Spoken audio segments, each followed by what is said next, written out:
아버지를 숨지게 한 혐의로 18년째 복역 중인 김신혜라는 무기수가 다시 처음부터 재판을 받게 됐습니다. 복역 중인 무기수를 다시 처음부터 재판하는 것은 우리 사법 역사상 처음입니다. 어떤 사건인지 먼저 화면으로 저희가 정리했습니다. 보겠습니다. 자, 2000년 3월에 벌어진 일이죠. 2000년 3월 7일 새벽입니다. 전남 완도에서 새벽 4시가 좀 넘은 시간에 52세의 지체장애인 김모 씨가 변사체로 발견이 됩니다. 네, 들어보겠습니다. 녹취가 있는데요. 네, 경찰관이 와서 아버지 시체를 도로변에서 발견을 했다. 와서 확인 좀 해봐라. 그래가지고 아버지 장례식장 그 병원으로 가서 확인을 하니까 아버지가 맞는 거예요. 부검해봤는데요. 시신에서 아버지 시신에서 다량의 수면제 성분과 알코올이 검출됐고 경찰은 그래서 사고사가 아니고 타살을 의심했습니다. 딸인 김신혜 씨를 용의자로 지목했는데요. 아버지를 죽였다. 장례식장에서 상중이 그 앞에 있다가 큰아버지가 그때 오셨어요. 오셔가지고 그렇게 친지분들한테 말을 하는 거예요. 경찰은 초기 조사에서 김신혜 씨가 아버지를 살해했다고 진술했고 아버지 명의로 여러 개의 보험을 드러났다는 점을 근거로 살인범으로 지목했습니다. 숨진 김 씨의 부친이 김 씨와 이복 여동생을 장기간 성추행한 데 따른 어떤 분노, 복수를 범행 동기로 봤습니다. 하지만 1심 재판에서 김신혜 씨는 기존 진술을 번복했습니다. 남동생이 아버지를 죽인 것 같다는 친척의 말에 동생 대신 자신이 감옥에 갈 생각으로 거짓 자백을 했다는 건데요. 아버지를 죽였다, 수면제를 죽였다고 자백을 하지 않았고 수면제 연극도 입에서 먼저 나왔다라고 주장하고 있습니다. 3년 전 김신혜 씨의 변호사가 촬영해 공개한 영상에서도 김 씨는 무죄를 주장하는데요. 들어보겠습니다. 나 가족방 때문에 많이 죽어요. 난 포기할 수 없어요. 내 진실을. 난 포기 못해요. 나는요, 아닌 건 아닌 거라고 말할래요. 끝까지. 일단 내가 무죄 판결을 받는 게 일단은 그게 아빠 명예 회복과도 비결이 되잖아요. 그래서 싸우는 거예요. 무기징역을 선고받고 난 이후에도 계속 억울함을 주장해온 김 씨는 가석방과 감형을 포기하고 지난 2015년 1월 재심을 청구했고 지난달 28일, 3년 만이죠, 대법원에서 복역 중인 무기수에게 처음으로 재심 결정이 내려졌습니다. 그럼 재심 결정을 다 받아주는 건 아니잖아요. 대법에서 다 판결까지 났는데. 네, 그죠? 그렇죠. 이건 뭔가 수사 과정에서 문제점이 있다고 본 겁니까? 형사소송법 420조에는요. 재심 이유들이 있습니다. 그러니까 재심을 받아들여주는 7가지 이유들이 있는데요. 그중에 7번째 그 이유에 해당됐습니다. 7번째 이유가 말씀하신 대로 그 수사기관이 어떤 직무상 범죄를 저지른 경우입니다. 지금 이 김신혜 씨 같은 경우에는 압수수색을 할 때 영장이 없었다라는 이야기도 나오고 있고요. 현장 검증을 할 때도 영장 없이 강요에 의해서 현장 검증을 했다. 예, 맞습니다.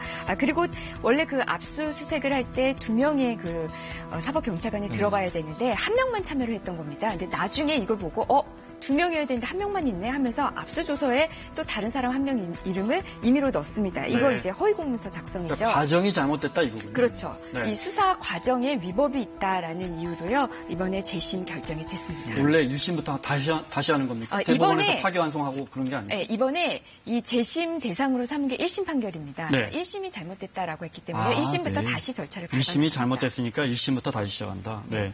재심 청구한 게 2015년인데 왜 이제서야 결정이 난 겁니까? 경찰이 받아들이질 않았어요. 경찰이 다시 여기에 대해서 또 이제 소를 제기합니다. 왜냐하면 이 재심 판결 자체가 잘못됐다. 그래서 경찰의 항소가 대법원에서 기각되기까지가 또 3년이 걸렸고 이제 재심 판결이 이제 개시되는 것이 3년이 미뤄졌던 거죠. 근데 왜냐하면 그럴 수밖에 없는 것이 경찰 입장에서는 검찰이 그렇게 했고요. 근데 이제 일선 수사를 했던 경찰 입장에서 지금 한 가지는 아까 말씀하신 대로 압수수색에 문제가 있었다는 점 하나가 있었을 뿐만 아니라 또 하나는 강압 수사였다라는 의혹이 있어요. 왜냐하면 이 김신혜 씨를 때렸다라는 겁니다. 그러니까 강제로 지장을 찍게 하고 서명을 강요해서 서명을 했다. 그리고 김신혜 씨는 무엇에 자신이 날인을 하고 서명을 하는지도 모른 채 자신의 죄를 자백하게 됐다라는 거고요. 지금 이게 생각보다는 사건이 많이 복잡합니다. 그래서 다시 이제 수사를 해야 되는 경우에 네. 정말 관련자들의 증언들이 일치해야 되거든요. 문제는 뭐냐면 김신혜 씨는 남동생이 아빠를 죽였다는 친척의 말에 차라리 내가 대신 감옥을 가겠다라고 결심을 했다는 거고, 그리고 또 남동생은 또 친척에게 다른 이야기를 듣거든요. 그래서 이 사이에 몇 명의 친척들의 또 다른 이야기들이 막 섞여 있습니다. 네. 그래서 이런 부분들에 대해서 상당히 이 진술을 맞추고 조사하는 게 복잡한 과정입니다. 제가 잘 몰라서 저 얼굴이 왜 공개되죠? 네. 지금 얼굴이 공개된 것은 네. 아까 이 김신혜 씨가 너무나 억울하다 보니 네. 변호인과 접견을 하는 과정에서 자신의 무고함을 주장하게 되고 네. 그것을 이제 폰 영상으로 찍어서 변호인이 밖에 나와서 공개를 하게 됩니다. 본인이 본인이 스스로 자신의 모습을 공개하는데 네. 동의했다라고 볼 수 있겠습니다. 네. 자, 수사를 18년 전 이야기입니다. 당시에 수사를 했던 경찰은 물론 강압 수사는 없었다는 입장인데요. 잠깐 들어보겠습니다.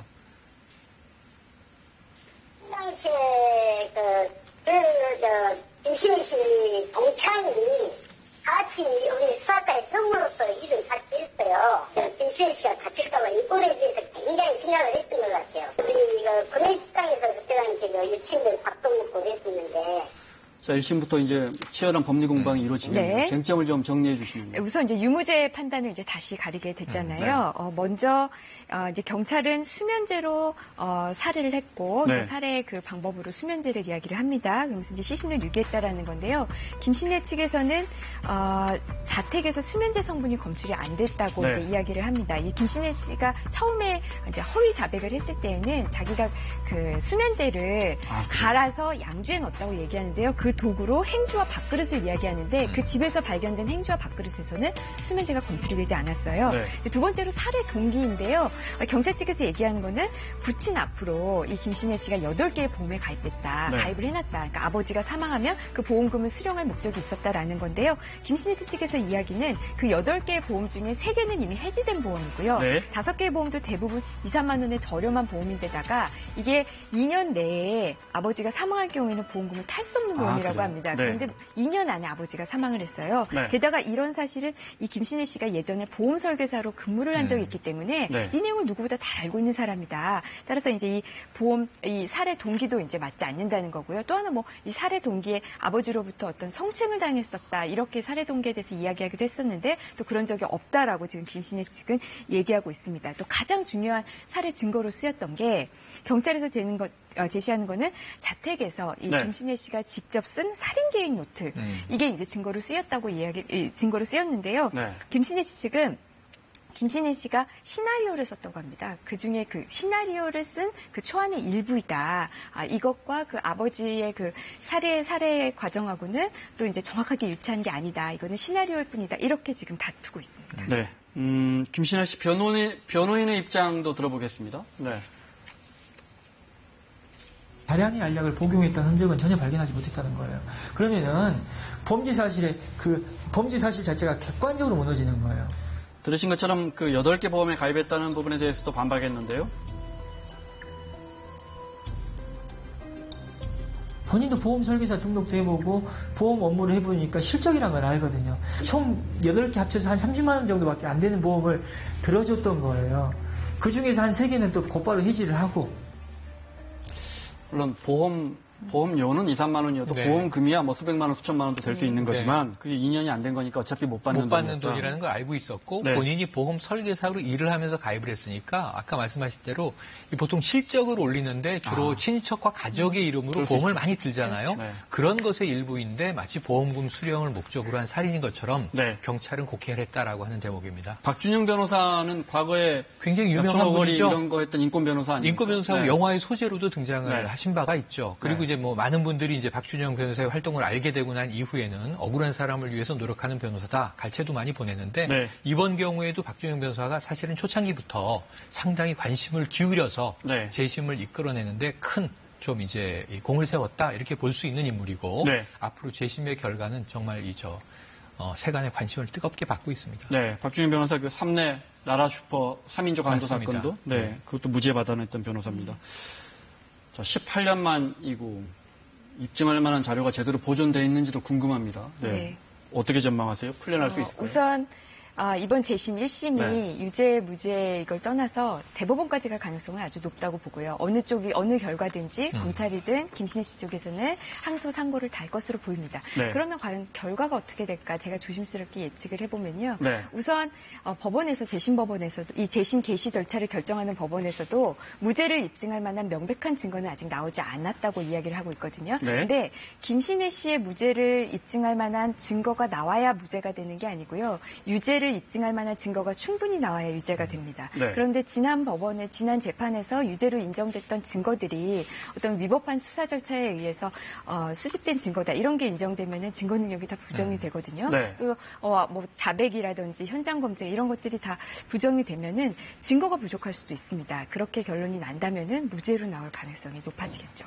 현장 검증 같은 거 그 과정이 잘못됐다고 하셨잖아요. 그럼 지금 다시 현장 검증을 해볼 수는 없는 거 아니에요? 만약에 다시 한다 증거 해도 자체가 효력을 잃는 겁니까? 예, 지금 그 현장 검증한 자체의 증거 능력이 없어지고요. 그 지금 예전에 했던 그 현장 검증은요. 그리고 지금은 현장 검증에 김신혜 씨가 응하지 않겠죠. 나는 이런 일을 한 적이 없다고 할 테니. 네, 지금 들어온 소식 하나만 전해드리겠습니다. 저희도 그제 전해드렸는데 저 인도네시아의 지진 피해자가 늘어나고 있는 가운데 저희 교민 한 명이 실종됐었는데 시신이 발견됐다는 소식이 들어와 있습니다. 자, 마무리할 시간입니다. 최영일 평론가, 임방글 변호사 수고하셨고요. 사사건건 내일 오후 4시에 다시 찾아뵙겠습니다. 고맙습니다.